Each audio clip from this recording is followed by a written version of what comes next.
me to talk about ancient history. 1943, I went into the service, and before that I tried to get into the Air Force, and I flunked out on piloting an aircraft because I was colorblind. Oh, so come along and they drafted me. I went in and I ended up in the Air Force anyway. And I studied aircraft mechanics, and I got all through that as a crew chief, ground engineer, see, all that training. And I decided it'd be kind of nice if I could still fly that plane. I wanted to fly the B-38, the P-38. The fancy ones. So when I worked for Lockheed, that prior to going in the war, this P-38 came down like this and went right straight up. Wow. That's for me. But I didn't make it, so here I am, back in Biloxi, Mississippi, studying aircraft mechanics.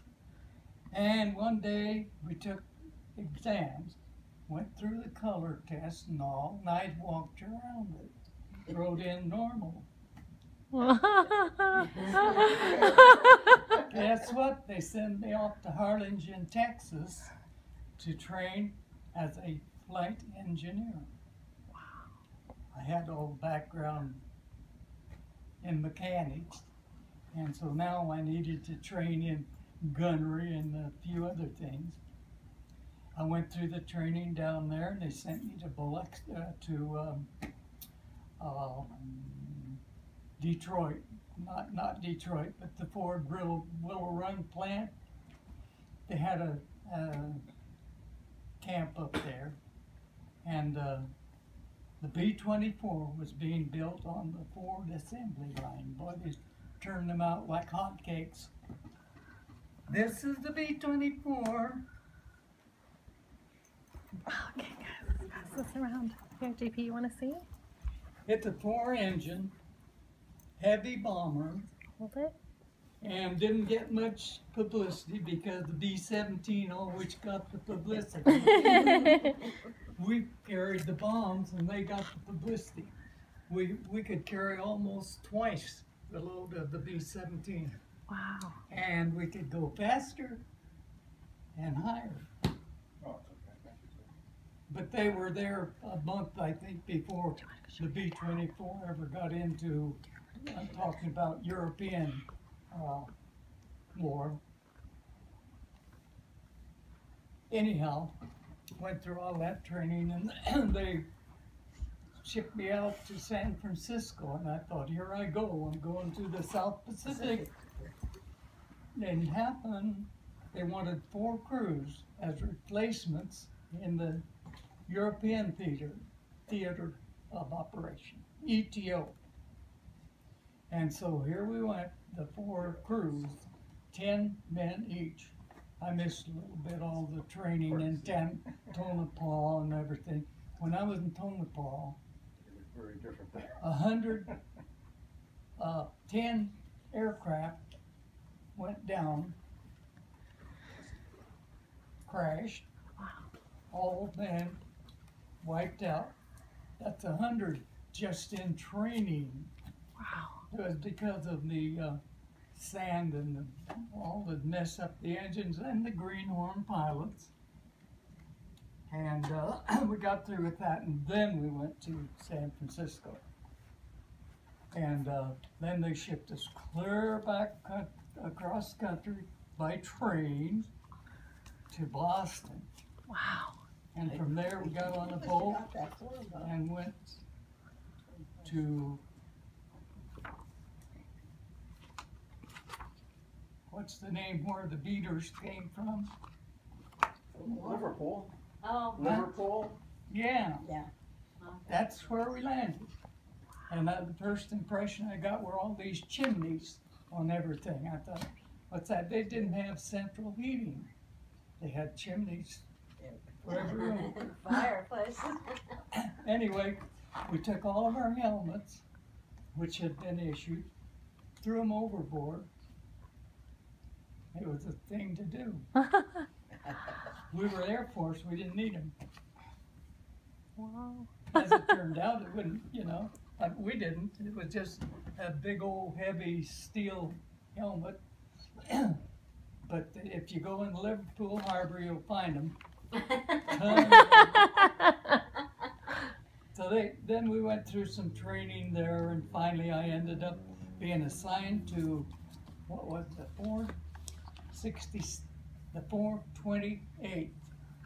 They had a red tail and a white diagonal stripe. The Luftwaffe had scheduled them for annihilation because they shot one of the pilots that bailed out of his plane, a fighter plane, shot him down in his parachute, which was, you know, a no-no. I don't know why there are rules to war. All you do is try to kill the other guy. Anyway, that was one of them. And they came back at us and they wiped this outfit out. And we arrived just to see some of the last plane that crashed coming in because it was all shot up, boots and things all over the place. Greetings. Anyway, they closed them out. And we went to the 467. And here was a West Point colonel running this, and boy, he was strict. We flew more practicing than we did on missions. And practicing was dangerous. One guy had an adjutant to the colonel there that flew an airplane, and he'd come out and get on the pilots to fly closer, here come, bring it in there. One time he knocked the nose turret off of one of the B-24s. Down went the person that was in there, plus the plane. Well, the guy, the adjutant, got out fine, but not the soldier, the airman. And things like that happened. There was one guy went berserk and opened. He was a top turret gunner like I was, and he went berserk and was spraying the whole thing, and he shot down one of the planes. Oh, So that's the kind of thing you were faced with. it's pretty scary. And I flew for 35 missions. Wow. All getting shot at. I'll tell you, the flak, they had 105 and 88 millimeters, and they'd blast away at us. You could get out and walk on the flak almost. But just lucky me. I made it through. And they said that of all the people that flew, that's bomber people, that flew over these targets and dropped bombs, half of them didn't come back. Wow. That's where the odds were. So, in between times, somebody mentioned milk runs. When Patton was making his big drive through Europe, and this was about the time of the bulge. You heard of that. I don't know whether you have or not. But anyway, this was the last big effort on the part of the Germans to do something, and so they attacked in Belgium, and they came in what looked like a great big balloon on a map, a lot of tanks and everything, and they were going to, come do a comeback. And American troops decided against that. And Patton did his big run, and the rest is history. We finally won the thing after I don't know how many millions of people lost their lives in that crazy conflict, but Hitler was bound and determined he was going to be the ruler of the world, and he was nuts.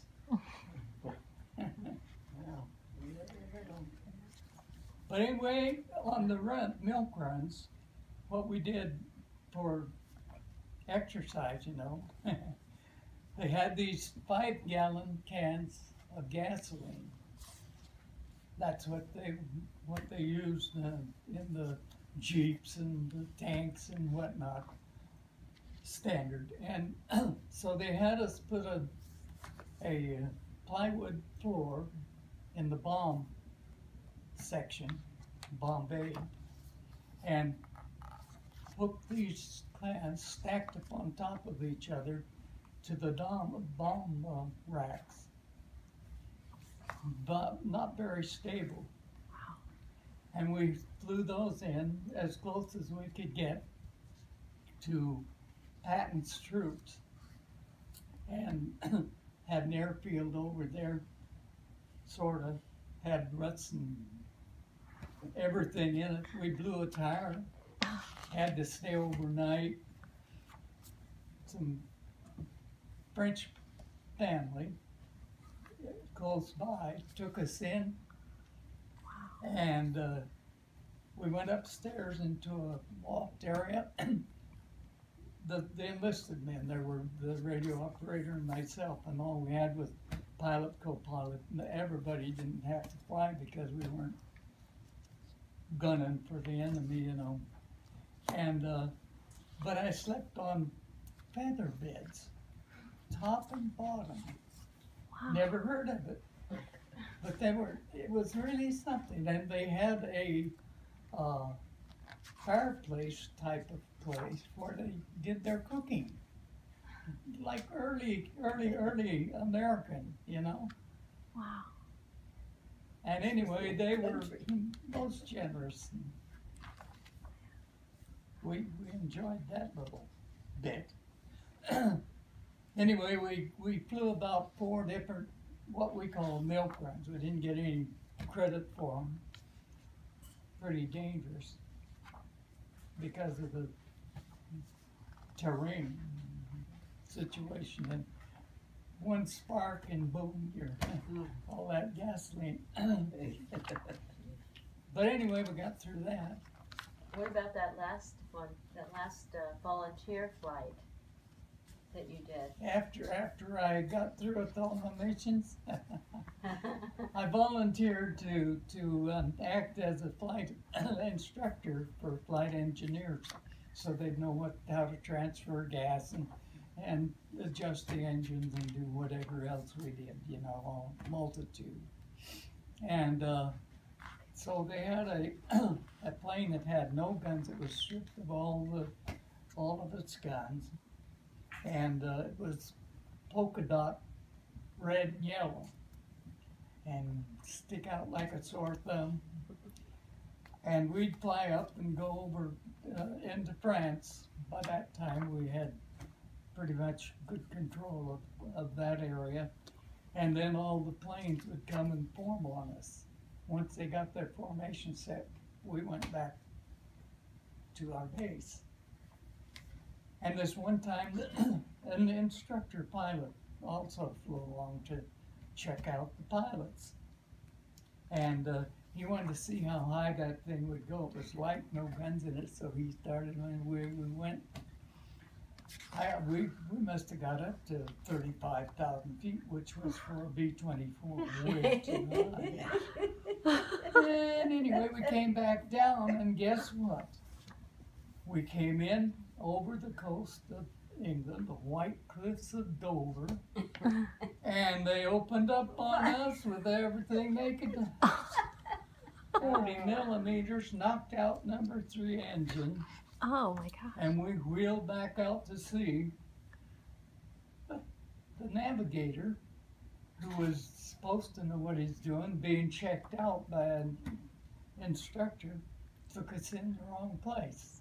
Restricted strictly. Couldn't, didn't matter what kind of flares you shot or anything, you know, Oh, you were the enemy.